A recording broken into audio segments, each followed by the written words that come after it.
Hello students, chemical kinetics के आज के लेक्चर में हम करेंगे कोलोजन थ्योरी ऑफ रिएक्शन रेट्स, अभिक्रिया वेग का टक्कर सिद्धांत। इसको हम साथ साथ पहले भी कर चुके हैं, लेकिन आज फॉर्मूलाज इक्वेशंस के साथ करेंगे। कोलोजन थ्योरी को दो साइंटिस्ट ने दिया। एक जर्मन साइंटिस्ट थे मैक्स स्ट्रॉड्स, उन्होंने 1916 में दिया, और ब्रिटिश साइंटिस्ट विलियम लुइस ने 1918 में दिया। दोनों ने इस को डिस्कवर किया अपने उसमें, लेकिन अलग अलग टाइम पर इन्होंने दिया, लेकिन इन दोनों के नाम से इस थ्योरी को गिना जाता है, टॉड्स एंड लुइस। अब इसमें एजम्पशन लिया जाता है कि जो मॉलिक्यूल्स हैं वो, ये देखिए, ये दो गोले हैं, दो मॉलिक्यूल्स को रिप्रेजेंट कर रहे हैं। एक रिएक्शन को होने के लिए इन दोनों में कोलोजन ज़रूरी है, दोनों में टक्कर होना ज़रूरी है। अब दोनों मॉलिक्यूल्स में टक्कर हो गई, कोलोजन हुआ, लेकिन उससे रिएक्शन नहीं होगी। रिएक्शन होने के लिए एक दूसरी चीज़ और ज़रूरी है, वो है इनके पास एनर्जी होनी चाहिए, enough energy, they will bounce off each other. और ये एनर्जी आप कर चुके हो, वो है थ्रेशोल्ड एनर्जी जितनी मिनिमम एनर्जी होनी चाहिए। और मैं भी आगे और कराती हूँ। और मॉलिक्यूल्स अगर एक्टिवेशन एनर्जी एक्वायर कर लेते हैं तो वो एनर्जी बैरियर को क्रॉस कर जाते हैं। तो दो मॉलिक्यूल्स का एक तो कोलोजन और दो मॉलिक्यूल्स का इफ़ेक्टिव कोलोजन होने के लिए उनके पास सफिशिएंट एनर्जी होनी चाहिए। वही बता रहे हैं, reaction need a certain amount of energy to break old bonds. Energy क्यों चाहिए? क्योंकि दो मॉलिक्यूल्स के बीच में बॉन्ड है, उनको तोड़ना होगा और नए बॉन्ड्स बनेंगे, तो इसीलिए उनको एक मिनिमम अमाउंट ऑफ एनर्जी चाहिए, और वो है एक्टिवेशन एनर्जी। अब हम एग्जांपल लेते हैं। Reaction between A requires 30 joules for its activation energy. Reaction between B requires 50 joules of energy. अब यहाँ कम एनर्जी चाहिए और यहाँ ज़्यादा एनर्जी चाहिए। विच रिएक्शन विल अकर, ए और बी? ए डेफिनेटली। ये मैं आपको बता रही थी कि ये अमाउंट ऑफ एनर्जी रिएक्टेंट्स को चाहिए होती है ताकि वो प्रोडक्ट में बदल सकें, तो that is called threshold energy. अब मॉलिक्यूल्स के पास होती है एवरेज इंटरनल एनर्जी, और उनको एक्स्ट्रा एनर्जी, एक्टिवेशन एनर्जी चाहिए होती है।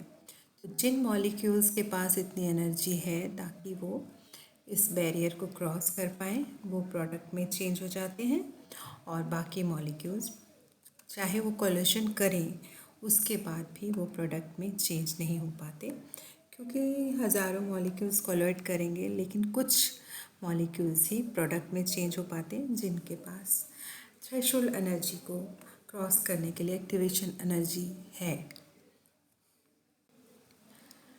अब जो factors affecting rate of reaction हम कर चुके हैं, उनको हम इस कोलिशन थ्योरी में भी डालेंगे। अगर आपका ज़्यादा मार्क्स का क्वेश्चन है तो आपको उन सारे फैक्टर्स को भी एक्सप्लेन करना है इसी थ्योरी में।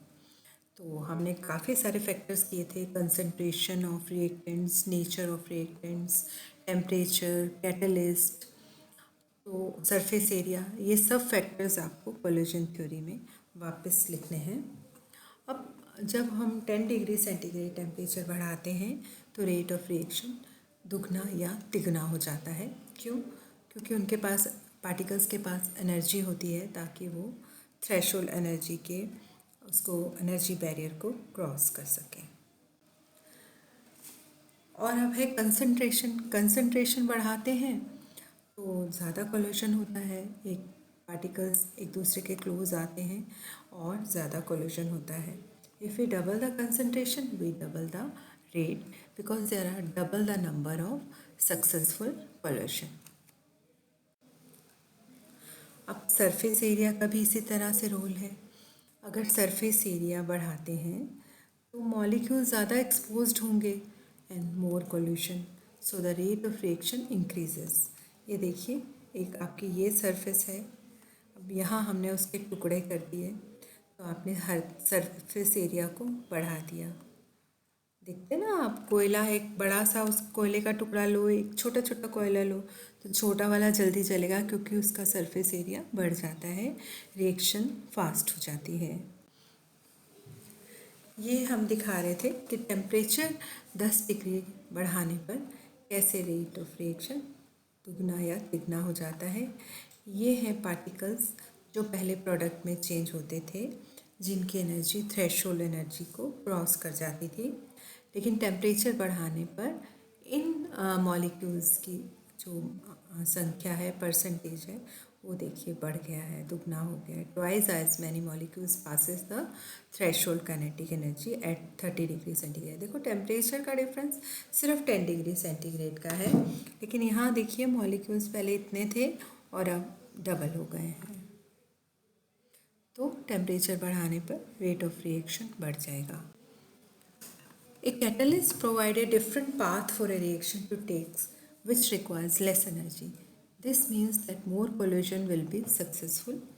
Catalyst से एक्टिवेशन एनर्जी का पाथ चेंज हो जाता है। जो लो एक्टिवेशन एनर्जी, जो उसमें थ्रेशोल्ड एनर्जी कम होती है, तो ज़्यादा से ज़्यादा मॉलिक्यूल्स क्रॉस कर जाते हैं उस बैरियर को, तो रेट ऑफ रिएक्शन फास्ट होता है। So the collision theory states that gas-phase chemical reaction occurs when molecules colliding have sufficient kinetic energy. और अब है कंसंट्रेशन बढ़ाते हैं तो ज़्यादा कोलिशन होता है, एक पार्टिकल्स एक दूसरे के क्लोज आते हैं और ज़्यादा कोलिशन होता है।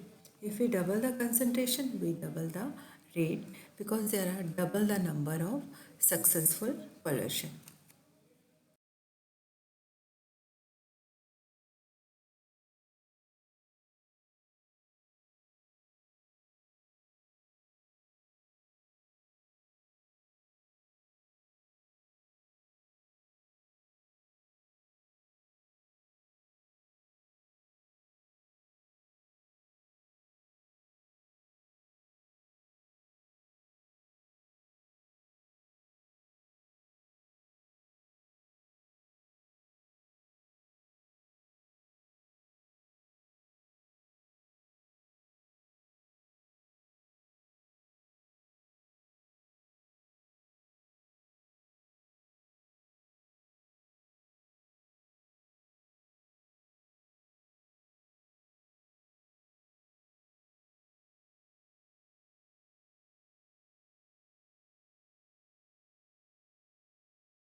ये देखिए मॉलिक्यूल्स वही हैं। अब यहाँ से जब इन दोनों को रिएक्शन कराई जाती है तो इनफेक्टिव कोलिशन, नहीं हो रहा कोलिशन। अब इधर से रिएक्शन कराई जाती है तो ये है इफेक्टिव कोलिशन। तो इनकी ओरिएंटेशन किस तरह से ये अरेंज है, कहाँ किससे रिएक्शन करनी है, इस बायोमॉलिक्यूल के किस एटम से इसको रिएक्शन करनी है, किस तरह से करनी है, तो ये सब स्टेरिक फैक्टर हैं। ओरिएंटेशन इनकी कैसी होनी चाहिए, वो थर्ड फैक्टर है हमारा। अब दोनों मॉलिक्यूल्स में टक्कर हो गई, कोलिशन हुआ, लेकिन उससे रिएक्शन नहीं होगी। रिएक्शन होने के लिए एक दूसरी चीज़ और ज़रूरी है, वो है इनके पास एनर्जी होनी चाहिए, enough energy, they will bounce off each other.